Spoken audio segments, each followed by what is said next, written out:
여러분 오랜만에 뵙겠습니다. 강원도민일보 회장 김중석입니다. 1년 전에 제가 강원평화특별자치도를 허하라, 졸고 있는 지역에 미래는 없다, 이런 특별 동영상을 제작을 해서 한 10편에 가깝게 여러분들과 함께 만난 적이 있었죠. 드디어 우리가 염원해왔던 강원특별자치도가 마침내 우여곡절 끝에 국회 본회의를 통과해서 이제 강원도는 내년부터 2023년 6월부터 강원특별자치도라는 새로운 이름을 갖고 우리 도민들이 살아가게 되었습니다. 오늘은 10편의 지난번 동영상에 이어서 그 마지막으로 우리 특별자치도가 성사가 되었기 때문에 여러분들과 함께 기쁨을 나누면서 이 특별자치도가 갖는 의미가 무엇인지, 그동안 우리는 무엇을 해왔는지, 그리고 앞으로 무엇을 가야 하는지 그 과제에 대해서 여러분들과 함께 생각해보는 시간을 갖도록 하겠습니다. 특별자치도가 통과된 이후에 많은 분들이 이런 질문을 하더군요. 특별자치도가 되면 뭐가 달라지느냐? 그 특별자치도가 우리 강원도의 삶을, 주민의 삶을 바꿔줄 것인지, 아니 그리고 법안의 내용이 너무 부실한 거 아니냐? 이런 질문을 하는 분들도 많이 계십니다.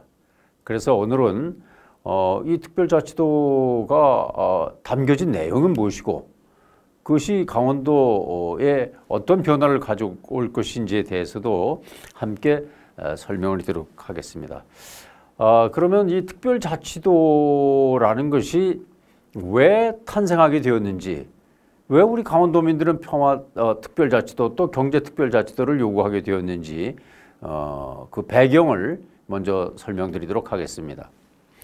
그래야 그 배경을 알아야 이 특별자치도법이 갖는 진정한 의미를 여러분들이 잘 이해할 수 있을 것이라고 저는 생각을 합니다.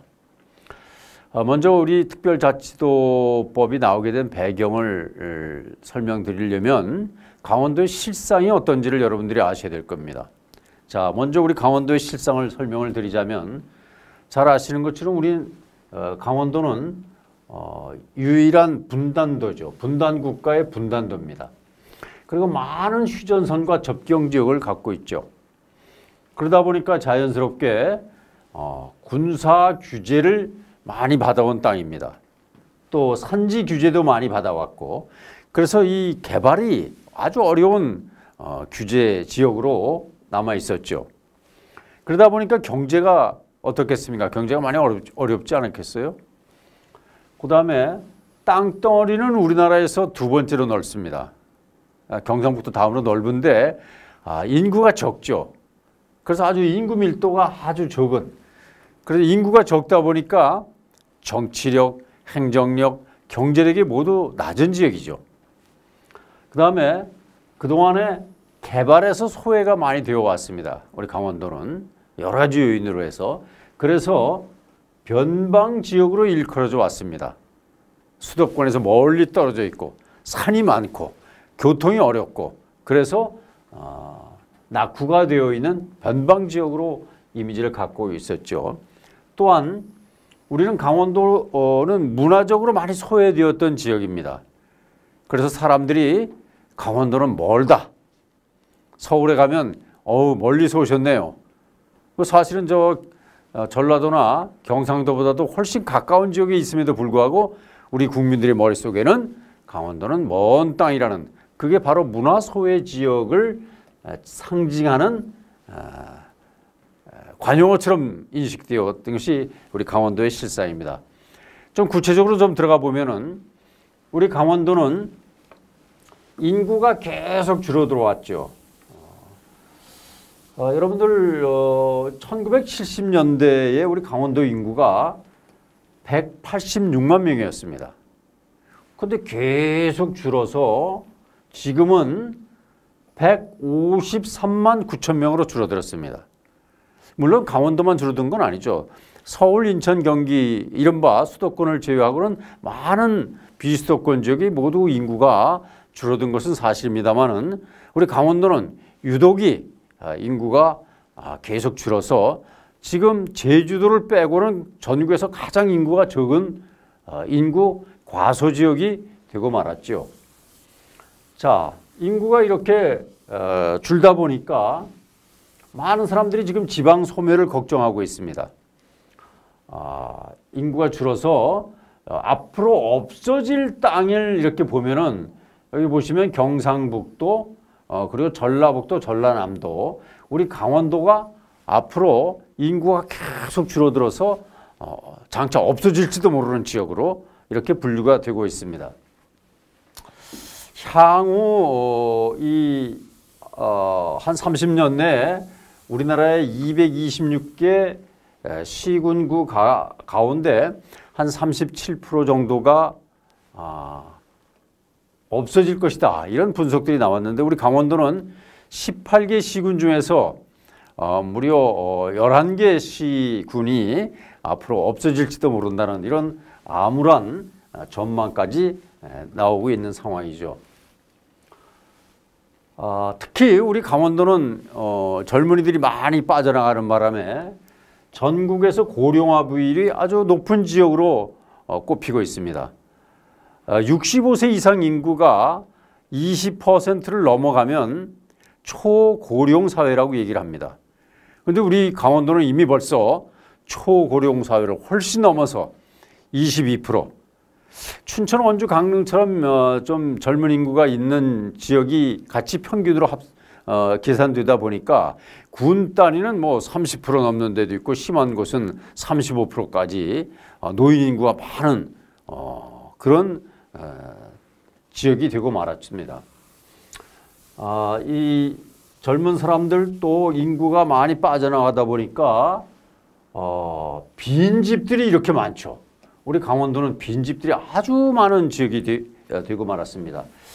인구가 많이 빠져나가고 노인 인구가 많이 늘어나고 빈집이 늘어나면 강원도는 어떻게 됐습니까? 여기에 희망이 있겠습니까?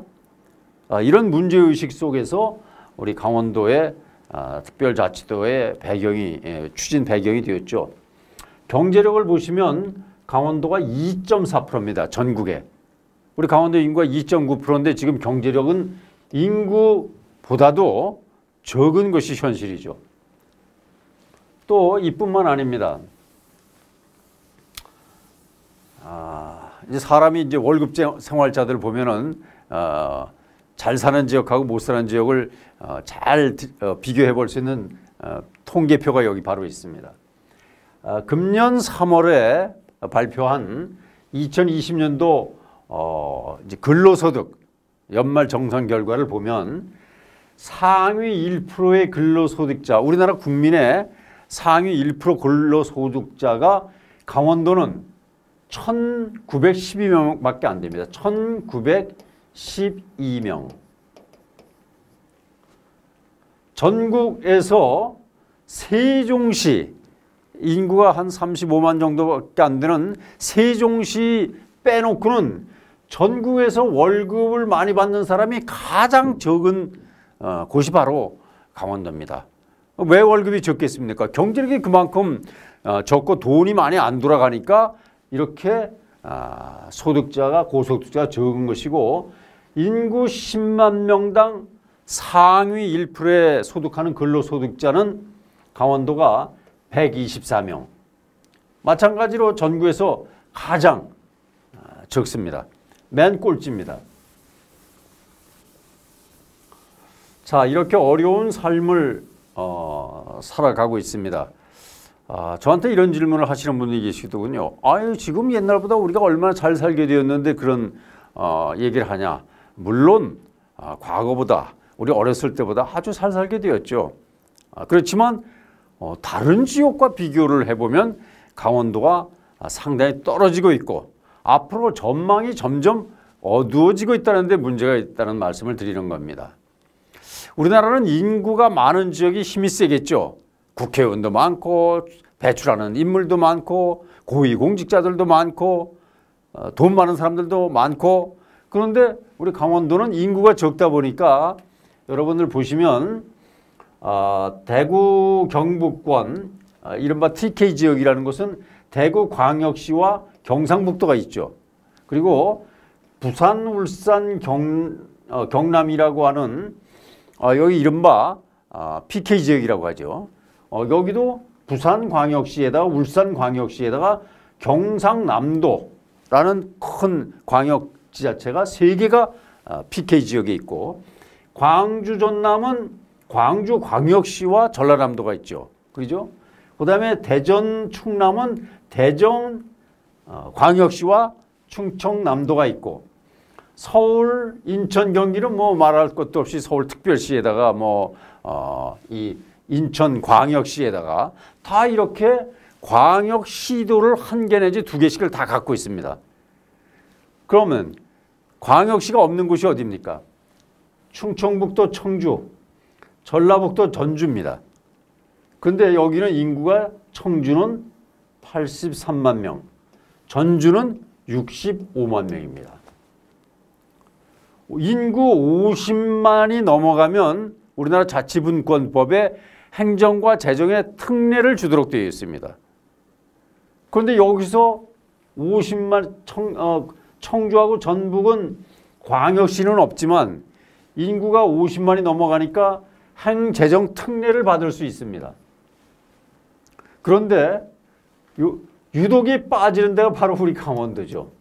강원도는 인구가 50만이 넘어서 행재정 특례를 받을 수 있는 곳이 한 군데도 없습니다. 전라북도, 충청북도 행재정 특례 다 받을 수 있는데 강원도만 인구가 적어서 특례도 못 받습니다. 자, 영내에 광역시도 없고 특례를 받을 수 있는 특례시도 한 곳도 없고, 이게 바로 강원도의 실상이라는 것이죠. 자, 이런 인구 과소 지역으로 앞으로 점점 인구는 줄어들고 노령화는 점점 심해지고 경제력은 다른 지역과 점점 격차가 벌어지고, 자, 그래서 강원도 어민들이 선택했던 이슈가 뭡니까?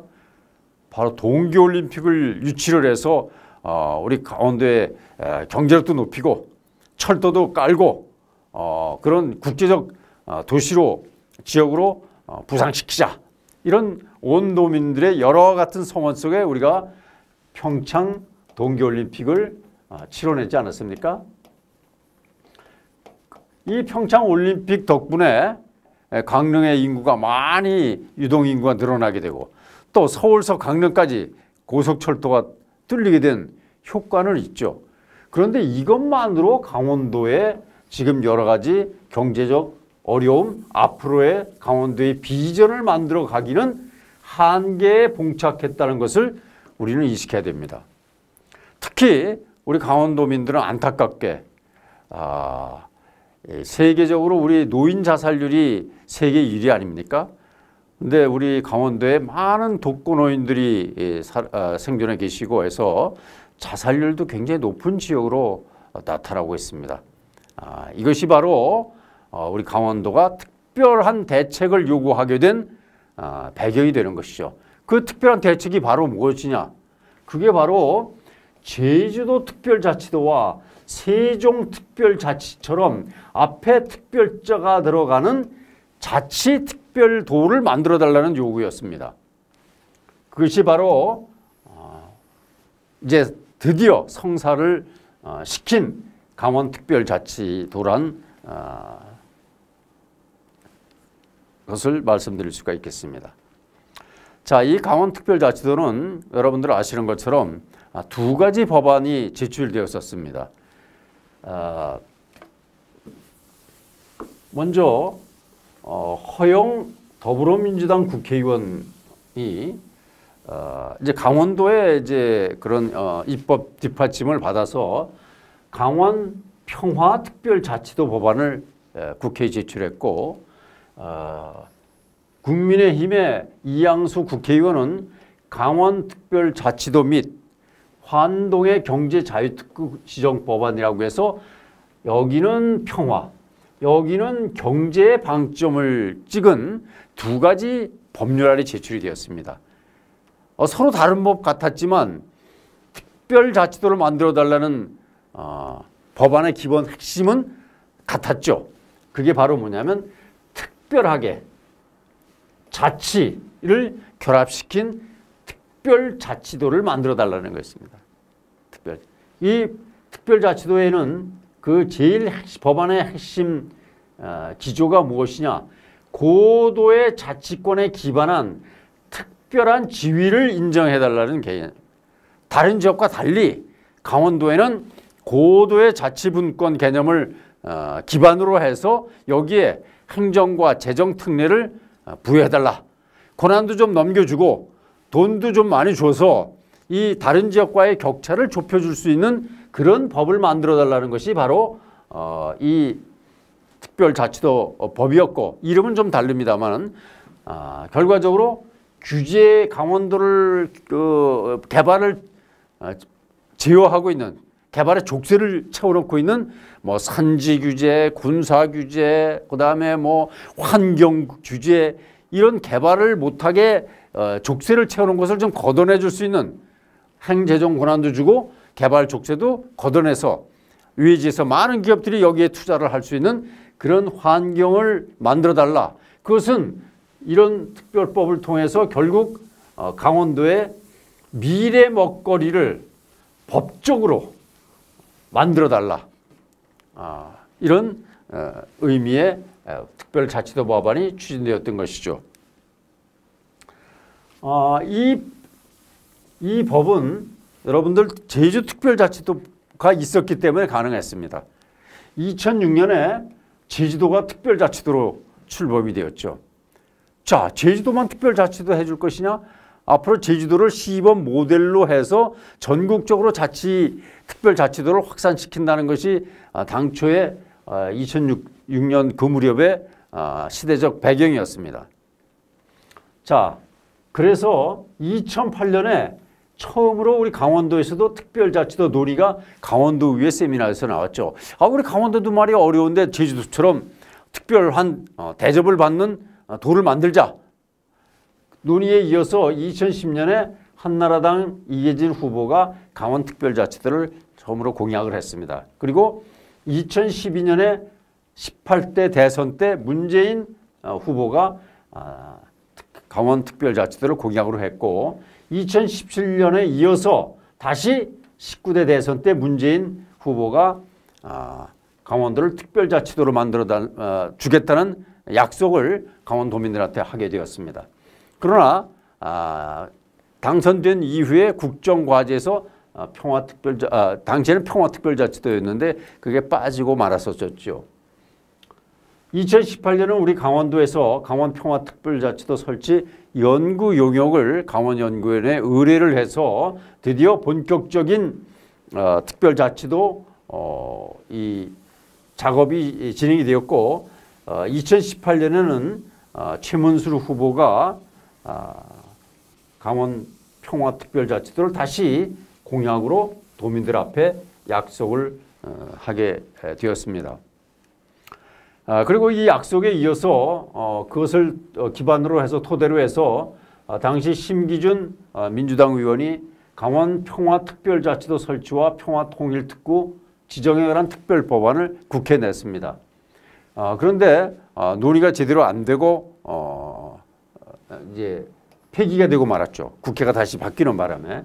그리고 20대 더불어 그 다음에 2020년에 강원도 총선 공약으로 더불어민주당이 강원도 제1공약으로 강원평화특별자치도를 공약을 했고, 2020년 9월에는 20대 국회죠. 21대 국회에서 이양수 의원이 9월 달에 강원특별자치도 설치 및 환동의 자유경제 특구 지정에 관한 특별법안을 발의했습니다. 평화는 도와 강원도와 당시 집권 여당에서는 평화특별자치도를 얘기를 했습니다만, 당시 야당이었던 이양수 의원은 평화가 빠진 강원특별자치도, 주로 경제에 방점을 찍은 법안을 국회에 제출했고, 2021년 4월에 다시 이 과거에 이제 폐기되었던 법안과 강원도에서 연구한 내용을 토대로 허영 더불어민주당 의원이 강원특별자치도 법안을 발의했고, 이제 대선 시기가 가까우면서 이제 여당 후보, 더불어민주당 이재명 후보, 또 국민의힘의 윤석열 후보들이 드디어 강원도에 강원도민들이 특별자치도를 원하는구나, 이걸 공약으로 내세워서 내가 표를 얻어야 되겠다. 이런 그 이해가 맞닿게 되면서 마침내 2021년 8월 달에 민주당 대선 후보 경선 과정에서 대선 주자들이 평화특별자치도를 공약을 했고 2021년 9월에는 윤석열 국민의힘 후보가 경제특별자치도를 공약을 했습니다. 자, 한쪽은 평화를, 한쪽은 경제를 이렇게 강조한 두 가지 법이 내용은 조금 다르지만 어쨌거나 강원도를 특별하게 대접을 지원을 해준다는 법안이 그 방향이 설정이 된 것이죠. 그래서 2022년 드디어 4월 21일 날 국회에서 강원특별자치도 법안 공청회를 열게 됩니다. 근데 이 공청회에서 다른 지역 국회의원들이 아니 왜 강원도만 특별자치도를 해주냐, 뭐 강원도만 경제가 어렵냐, 또 강원도만 뭐 특별하게 거기다 행재정 특례를 줄 이유가 뭐냐, 우리 지역은 뭐냐, 이런 이제 반발에 부딪히게 되었습니다. 이게 과거에 이제 우리 강원도의 특별자치도가 잘 논의가 안 된 이유가 우리 강원도만 특별한 지위를 인정해 달라는 것이 다른 지역 국회의원들이 그걸 수용을 하겠습니까? 어려웠죠. 정부도 또 반대하고. 그런데 요게 대선과 지선을 겹치면서 아주 오묘한 순간을 맞게 된 것입니다. 표를 계산하기 시작했죠. 그래서 지난 4월 21일 날 이광재 더불어민주당 후보가 나 강원도의 지사로 출마를 할 테니 5월 안에 특별자치도를 통과시켜달라.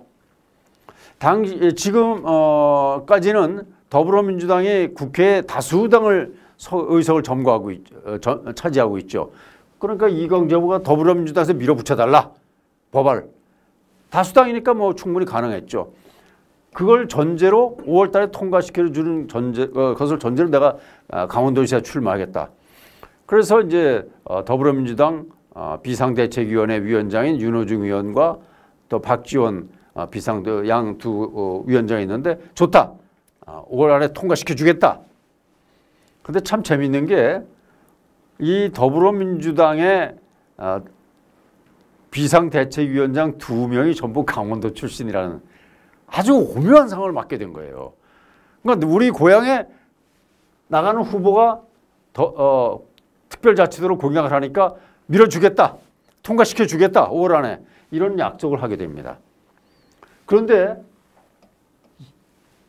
더불어민주당만 그렇게 한 것이 아니고 이광재 후보가 4월 20일 날 발표한 뒤에 이어서 대통령직 인수위, 윤석열 대통령 당선자 대통령 인수위에서 국정과제에 윤석열 국민의힘 후보가 강원도민에게 약속했던 경제특별자치도를 국정과제에 강원도 제1과제로 넣어서 포함시켜서 발표를 합니다. 그러니까 자, 더불어민주당과 집권여당, 새롭게 출범한 정부가 모두 특별자치도를 약속을 하게 되고 실현 가능성을 높여주게 된 것입니다. 자, 이런 것을 받아서 2020년 5월 16일 날 국회 행정안전위원회가 강원특별자치도 수정안을 통과시켰는데 왜 수정안이 됐느냐?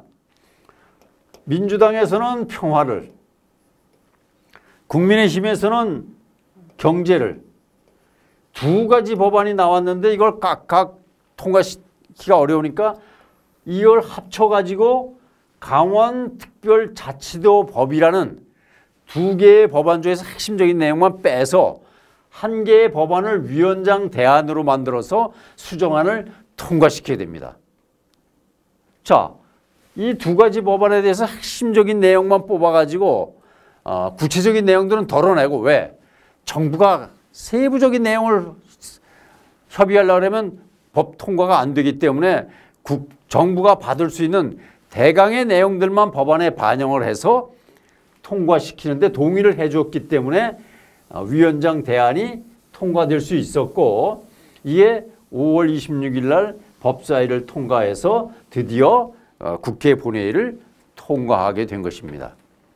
자, 이 법이 이제 통과되었기 때문에 1년 뒤에 이제 우리는 강원 특별자치도라는 그런 새로운 이름을 갖게 되었습니다. 이게 몇 년 만이냐? 628년 만의 일입니다. 1395년 태조 4년에 우리가 강원도가 강릉과 원주의 이름을 합쳐서 강원도가 됐는데 이제 628년 만에 강원 특별자치도라는 이름이 새롭게 탄생하게 되는 것이죠. 자, 이 특별자치도법을 만들기 위해서 많은 분들이 고생을 했죠. 정치인들, 또 그다음에 강원도, 또 강원도민, 언론 이 똘똘 뭉쳐서 이 법을 통과시키기 위해서 뛰었습니다. 우선 저희 강원도민일보의 경우는 2020년 11월 서울에서 강원도민하고 함께 우리 강원도 안에 살고 있는 제향도민과 출향도민이 힘을 합쳐서 우리 강원도를 특별자치도를 만들자 이런 것을 다짐하기 위한 심포지움을 개최를 했습니다. 이 자리에는 지금 국민의힘 원내대표를 하고 있는 권성동 국회의원, 그다음에 두 법을 발의했던 허영 의원, 이양수 의원, 그리고 우리 강원도 당국자들, 그리고 강원도의회 의장, 또 강원도시군 의장협의회 협의회 회장하는 이정훈, 곽도영 의장들이 다 참여를 해서 야, 우리가 이게 힘을 모아서 한번 이 어려운 강원도를 구해내자. 특별자치도를 통해서 이렇게 의기투합을 했습니다. 특히 이 자리에 참석했던 많은 전문가들과 정치인들이 한 목소리를 낸 것은 야, 이제 우리 강원도 감자바위들도 이제 제 목소리를 내서 뜨거운 감자가 되어야만 이 법을 통과시킬 수 있다. 굉장히 법이라는 것을 통과시키기 어렵거든요. 이 보통 법 한 번 통과시키는데 평균 한 1년 정도가 걸립니다. 그럼 굉장히 어렵고 국회의원들이 발의한 법이나 정부에서 낸 법안들이 통과되는 확률이 굉장히 높지 않습니다. 그만큼 어려운 여정이었죠. 그런데도 그다음에 우리가 이제 특별 심포지움에서 논의됐던 대로 우리 강원도민들이 전부 똘똘 뭉쳐보자. 그래서 한번 이 법을 실현시켜보자 해서 2021년 3월에 강원도 내 54개 단체, 여기는 저 정당도 가리지 않고, 그다음에 무슨 진보 단체, 보수 단체도 가리지 않고 모든 단체 한 54개 단체가 범도민 회의를 추진 협의체를 만들고 각 단체마다 이 특별자치도를 관철시키기 위한 노력을 해왔죠. 그리고 제가 앞서 10편의 동영상을 만들었다는 말씀을 드린 것처럼 저도 각 기관과 단체에 나가서 이 강원도의 특별자치도가 왜 필요한가지를 설명을 했고 또 책도 제가 이 특별자치도를 촉구하는 그 이론적 논거를 담은 졸고 있는 지역에 미래는 없다는, 그래서 평화롭게 분노하고 민주적으로 저항을 하자 우리 강원도민들이 해서 그런 경문도 썼고 그다음에 평화특별자치도 우리 강원도 자치분권대회에서 우리 참석자들과 함께 특별자치도를 촉구하는 그런 결의 행사도 가졌고 그다음에 특별자치도의 구상을 담은 특별 동영상도 제작을 해서 여러분들과 만난 기억이 여러분들 생각나실 겁니다. 그리고 종교단체에서도 특별자치도를 위해서 힘을 합쳤고 강원도 자치분권협의회에서도 특별자치도 추진을 결의해서 힘을 보탰습니다. 자, 우리보다 먼저 특별자치도를 이뤄낸 제주도민들이 어떻게 똘똘 뭉쳐서 이뤄낸 결과가 어떤 것인지 좀 보실까요? 제주도민들은 제주특별자치도 제정을 위해서 65만 명이 똘똘 뭉쳤습니다. 당시에는 65만 명이 아니었고 제주특별자치도가 된 이후에 한 인구가 25%가 늘어났습니다. 특별자치도 이후에 재정자치도도 크게 늘어나고 그 내용을 잠깐 보시면 인구는 2006년 이후에 무려 15년 만에 인구가 24.2%가 늘어났습니다. 특별자치도가. 다른 지역들은 인구가 계속 줄어들고 있는데 제주도는 특별자치도가 된 이후에 경제가 활성화되고 각종 규제가 걷어지고 하면서 인구가 많이 늘어났죠. 그리고 재정자립도도 늘어나고 지방세 징수액도 늘어나고 지역 내 총생산도 늘어나서 그리고 외국인 직접 투자는 무려 43배나 늘어날 정도로 경제가 활성화되기 시작했습니다. 특별자치도를 갖다가 지정된 이후에 이 사람들도 제주특별자치도를 만들어내기 위해서 굉장한 이런 집회, 항의 집회, 이런 투쟁 집회를 많이 거저 제주특별자치도가 된 게 아니라는 것이죠.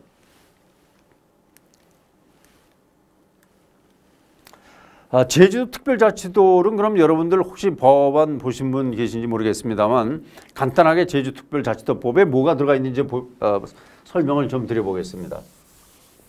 제주도가 특별자치도 이렇게 돼서 경제가 활성화되고 인구가 늘어났는데 도대체 그것을 뒷받침한 제주특별자치도법에 뭐가 담겨져 있길래 그런 현상을 가져왔느냐 설명을 드리면 제주도는 제주 특성에 맞는 공무원 조직을 설계하고 운영할 수 있게 됐습니다. 우리나라는 이제 각 시도의 공무원 조직이 도청 같은데 뭐 몇 개 국을 두어야 되고 어떤 국을 두어야 된다는 것이 거의 비슷합니다만 제주도는 제주 특성에 맞게 조직을 만들 수 있게 되었죠. 그 다음에 지방교부세를 3%를 무조건 제주도에 주게 법안에 담겼습니다. 이게 앞으로 우리도 관찰해야 될 아주 중요한 과제인데 중앙정부가 꼬리표 없이 도와 시군에 주는 돈, 내국세의 19.24%를 떼어서 이제 지방교부세로 지방에 주고 있는데 그 돈을 대개 인구가 많은 쪽으로 교부세가 많이 가지 않겠습니까? 그런데 제주도는 인구와 상관없이 3%를 법정률로 교부하라는 법안이 담겼습니다. 이 3% 정도 되면요. 우리 강원도가 인구가 지금 3%, 2.9% 정도 되는데 교부세가 대충 그 정도, 그보다 조금 더 올 수 있으나 그 수준과 맞먹는 그런 지원을 받고 있는 겁니다. 그리고 제주자치도세 세율 조정권 등을 제주특별지사가 갖게 되었습니다.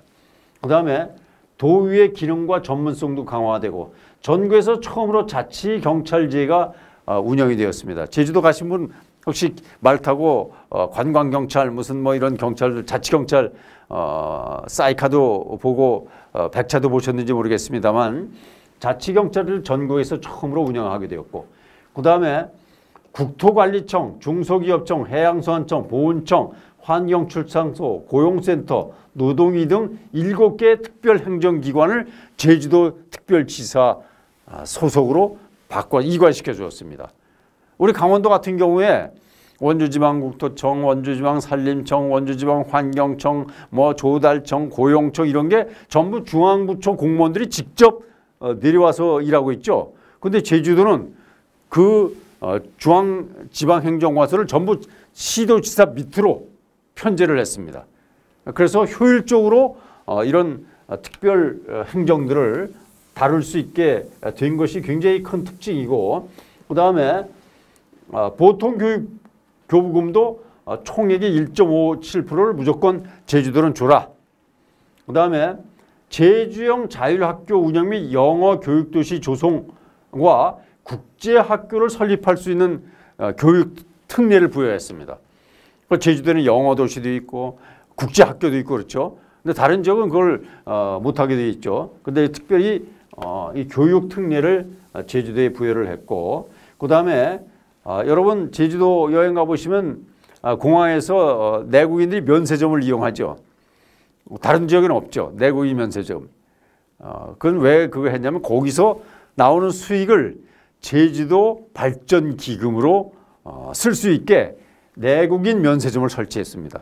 이것도 앞으로 강원도가 도입을 향후에 추 입법 과정에서 반영해야 될 중요한 내용이 되겠습니다. 그 다음에 뭐 제주 첨단 기술단지, 국내 기업 유치 이런 데 특례를 부여를 하고, 그래서 많은 기업들이 거기에 제주도로 이전할 수 있는 기반을 만들어 주었고, 그래서 다음 카카오 본사도 제주도로 가지 않았습니까? 그리고 도시계획, 건축, 환경보존 등에서 제주도지사가 제주 지역을 개발을 위해서 필요하고 주민들의 삶의 질을 높이고 일자리를 만들기 위해서 필요하다고 하면 각종 규제도 완화를 시킬 수 있는 그런 특례가 이 제주특별자치도 법안에 담겨 있는 겁니다. 이런 법안이 있었기에 제주도가 인구가 늘어나고 경제가 활성화되고 외국인들이 많이 오는 그런 도시가 되었죠. 특히 제주도는 자치분권을 선도하는 분권 모델을 제시를 해서 주민들이 마을의 일을 주민들이 결정하고 예산도 예산 편성에도 참여하는 그런 기재들을 장치들을 만들어 놨고, 글로벌 경쟁력을 키울 수 있는 발전 모델을 이런 교육 특례를 통해서 확대하고 외국인 투자를 받을 수 있는 환경을 많이 조성을 했죠. 이것을 통해서 제주도는 바로 앞으로 미래 발전 모델을 만들어갈 수 있는 역량을 축적해 갈 수 있는 밑바탕을 이 제주특별자치도법을 통해서 확보를 할 수 있었던 것입니다. 자, 이번에 국회를 통과한 우리 강원특별자치도법의 주요한 내용을 간략히 말씀드리겠습니다. 강원도의 지역적, 역사적, 인문적 특성을 살려 고도의 자치권, 강원도 특별도지사가 강원도 개발과 이런 것을 할 수 있는 분권, 고도의 자치권을 보장할 수 있는 특별자치도를 정부 직할로 설치한다는 것이 법안에 담겨졌습니다. 그 다음에 강원도의 특별자치도에는 행정, 재정적 지원 방안을 마련하고 특별 지원을 할 수 있다. 이런 법적 근거를 만들었습니다. 그리고 각종 시책 사업을 시행하는 경우, 정부가 각종 시책 사업을 시행하는 경우 강원자치도를 우선 지원해야 하며, 그 다음에 균형특별회계를 별도 계정을 설치하고 강원도를 위해서, 그 다음에 자치사무를 넘기고 중앙정부와 지방정부 간의 인사교류 파견을 확대하며 강원도에서 공무원들은 강원도 출신을 우선적으로 사용할 수 있는 특례를 부여한다. 이런 법안이 담긴 겁니다. 또한 국가는 낙후된 강원자치도의 지역개발을 활성화하기 위한 규제 완화를 위해서 노력한다. 국가가 강원도에 뭐 산지 규제, 환경 규제, 군사 규제 이런 많은 규제를 개발을 할 수 있게 완화를 해준다. 그 다음에 예산 편성 과정에 주민이 공모 방식에 의해서 직접 주민들도 예산 편성에 참여할 수 있도록 하고, 그 다음에 감사위원회를 설치하고 자치감사를 실시하도록 하며 시군이 특별도지사와 협의를 거쳐 행안부 장관에게 요청하여 지방자치법 및 관계 법률에 따른 특례를 강원도 내 시군에 부여한다. 이런 법안도 담겼습니다. 그리고 7급 이상 공무원을 지역 인재를 지역에서 특별도지사가 채용할 수 있는 특례 법안도 담겼습니다. 그런데 제주특별자치도법이나 세종특별자치도법에는 아주 구체적인 내용들이 행재정 특례 이런 것들이 반영이 됐는데, 이번에 우리는 아주 급박한 상황 속에서 날짜를 5월 달에 법을 통과시킨다는 그런 한시성, 그런 한계적 상황 때문에 아주 세부적인 내용은 담지를 못했습니다. 이게 좀 아쉬움으로 났습니다. 그런데 세상에 첫 술에 배부른 게 어디 있겠습니까? 소위 문지방 효과라고 해서 일단 문지방을 넘어놓으면 그 다음서부터는 보완하고 수정해 나가는 것이죠. 제주특별자치도법도 처음부터 완벽한 법은 아니었습니다. 지금도 제주도민들은 제주특별자치도법에 더 많은 행재정 특례를 반영시키기 위해서 계속 노력을 하고 있죠. 우리 강원도도 이제 이 법이 통과된 이상 이 법안의 내용에 따라서 구체적으로 정부에 요구해 나갈 것, 그리고 계속 보완해 나갈 것을 만들어가면 되는 것입니다. 처음에 문지방을 넘기가 제일 어려운 것이죠. 이제 문지방을 넘었습니다. 드디어. 그래서 이제 앞으로 우리 강원도민들이 이런 내용들을 차곡차곡 채워가기 위한 노력들을 해나가면 된다고 저는 생각을 합니다. 그러면 과연 무엇이 달라질까? 아주 쉽게 말씀드리겠습니다. 우선 자치 행정이 강화될 겁니다. 도지사와 시장군수, 시군의회의 권한이 많이 늘어납니다. 이제까지는 중앙정부의 모든 지시와 이런 지침에 의해서 행정을 상당 부분 해왔다면 우리 강원특별자치도 지사와 시장군수들이 이 특별자치도 법에 따라서 할 수 있는 행재정 권한이 많이 늘어나게 되고 있죠. 그 다음에 지방의 살림살이가 조금 지금보다 훨씬 나아질 겁니다. 왜? 재정적으로 특례를 주도록 되어 있거든요. 그 다음에 개발 규제가 완화됩니다. 그리고 인구가 늘어날 것으로 예상이 됩니다. 일자리가 생기게 되고 경제가 활성화되면 아무래도 외부에서 인구 유입이 늘어나지 않겠습니까? 빠져나가던 인구가 늘어나게 될 것이고, 그 다음에 그러다 보면 자연스럽게 지역 경제가 살아나게 돼서 장사하기도 좀 좋아지고, 또 우리 같은 경우는 신문 독자도 좀 늘어나게 될 것이고, 지역의 여러 가지 자영업자들도 인구가 늘어나고 경제가 돈이 돌기 시작하면 생활을 영위하기가 훨씬 나아지겠죠. 그리고 교육 혁신이 이루어지게 됩니다.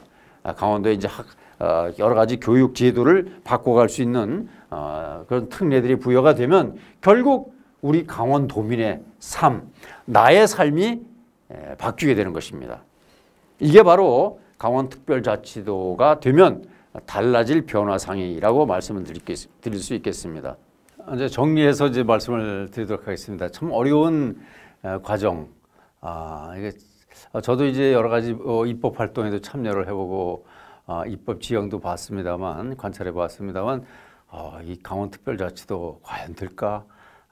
걱정도 많이 하고 참 어려운 난제라고 생각을 했는데 참 뜻밖의 조금 뜻밖이라고 할 수 정도로 성사가 되었습니다.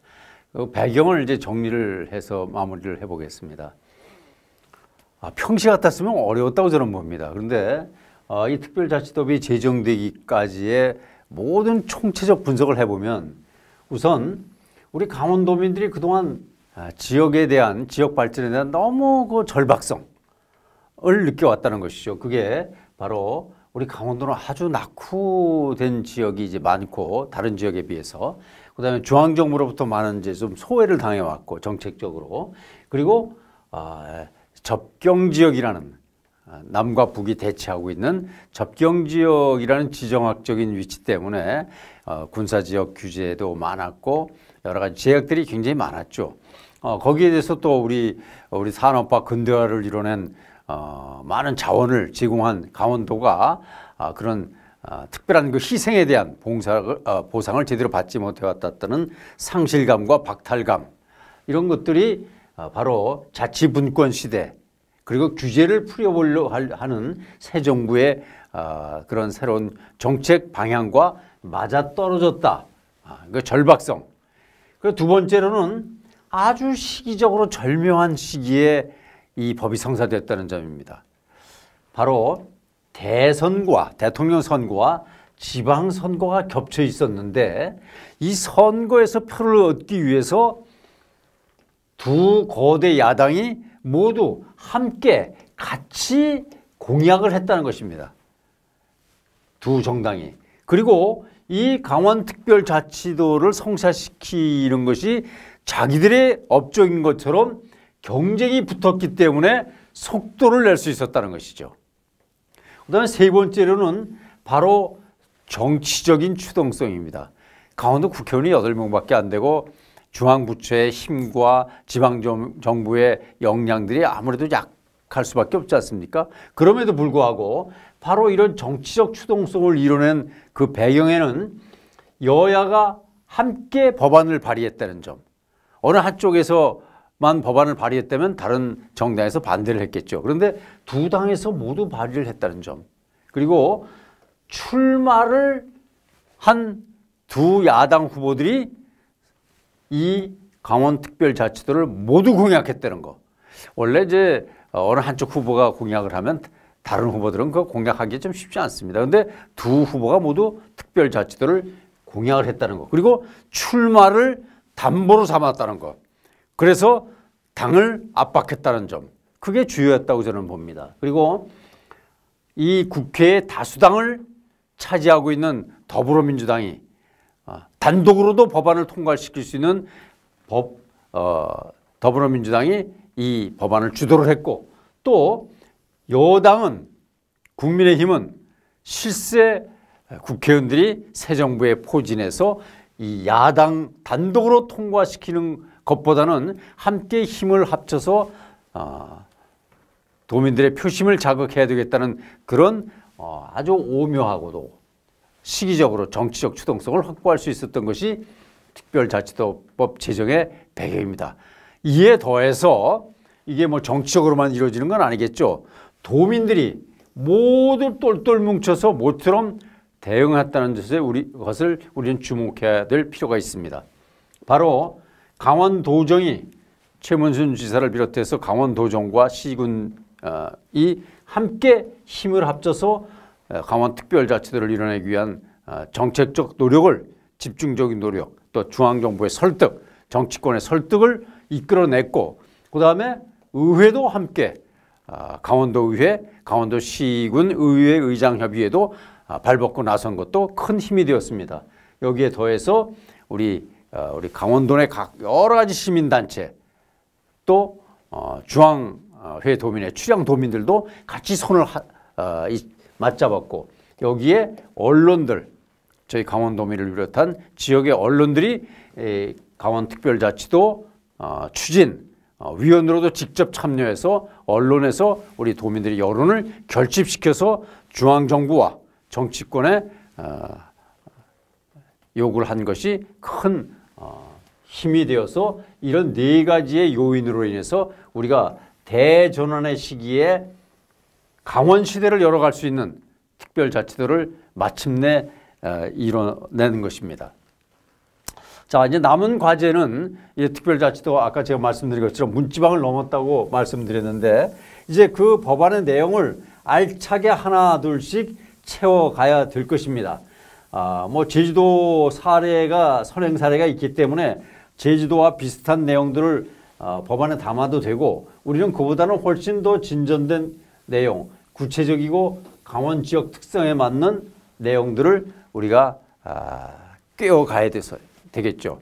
그래서 보배를 만들어야 되겠습니다. 우리 강원도에. 그걸 하기 위해서 남은 과제는 이제 우리 도민들이 안에서 스스로 내생적 혁신을 이뤄내고 지혜를 모아서 뭐 예를 들면 강원특별자치도 범도민 정책위원회 같은 것을 만들어서 각계의 의견을 결집을 해서 그것을 한 목소리로 중앙정부에 제시를 하고 정치권을 설득해 나가는 작업들, 그리고 초정파적 의제를 삼아서 여야 우리 강원도민들이 강원도당이 되어서 강원도 국회의원이 되어서 강원도당의 국회의원이 돼서 여야를 구분하지 않고 이 특별자치도 의제만큼은 법제만큼은 완성도를 높여나가기 위한 힘을 결집을 해나가야 되겠다는 말씀을 드립니다. 그리고 특히 이번 이제 내일 모레면은 우리 이제 새로운 앞으로 탄생하게 될 특별자치도를 이끌어 나갈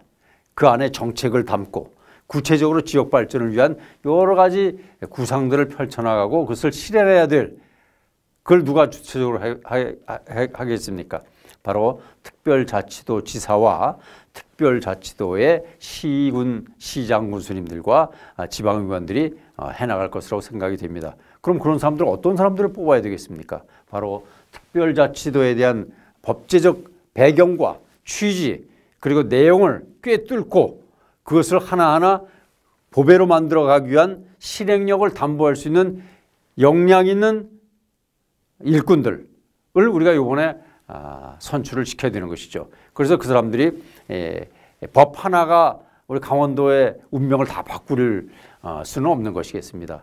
그 법을 만들어서 그것을 잘 활용을 해서 이용을 해서 정책을 하나하나 알차게 꾸려낼 수 있는 정말 실력 있고 역량 있는 그리고 추진력 있는 그런 분들을 우리의 이번에 지도자로 민선 8기의 지도자로 우리가 선출하는 과제, 책무 그게 바로 우리 강원도의 유권자들에게 달려있다는 것도 우리가 꼭 명심을 해 주셨으면 좋겠습니다. 그리고 이제까지 우리 강원도에 150한 5만 되는 도민들이 지역적으로 소지역주에 의해서 많이 좀 갈라져 있지 않았습니까? 그런데 이것을 훌훌 털어버리고 우리 강원도는 하나다. 특별자치도민으로서의 자긍심과 긍지를 갖고 우리 오로지 강원도 발전을 위해서 보다 남은 풍요로운 우리 강원도 경제적으로 활력 있고 활력이 넘치고 일자리가 창출되고 교육이 알차게 이루어지고 훌륭한 인재들이 지역 인재들이 배출될 수 있는 교육 환경을 만들어내고 그 안에서 우리 후손들이 대대손손 지속 가능한 소멸이 아니라 성장과 도약을 할 수 있는 그런 위대한 강원도 시대, 희망의 강원도 시대를 만들어가는데 우리 역량을 함께 모아주실 것을 부탁드리면서 기쁜 마음으로 오늘 총결산 영상을 마무리하도록 하겠습니다. 여러분 감사하고 건강하시고 행복하시기 바랍니다. 감사합니다. 더 많은 돈의 뉴스와 정보를 얻기 원하신다면 좋아요와 구독을 눌러주시길 바랍니다. 감사합니다.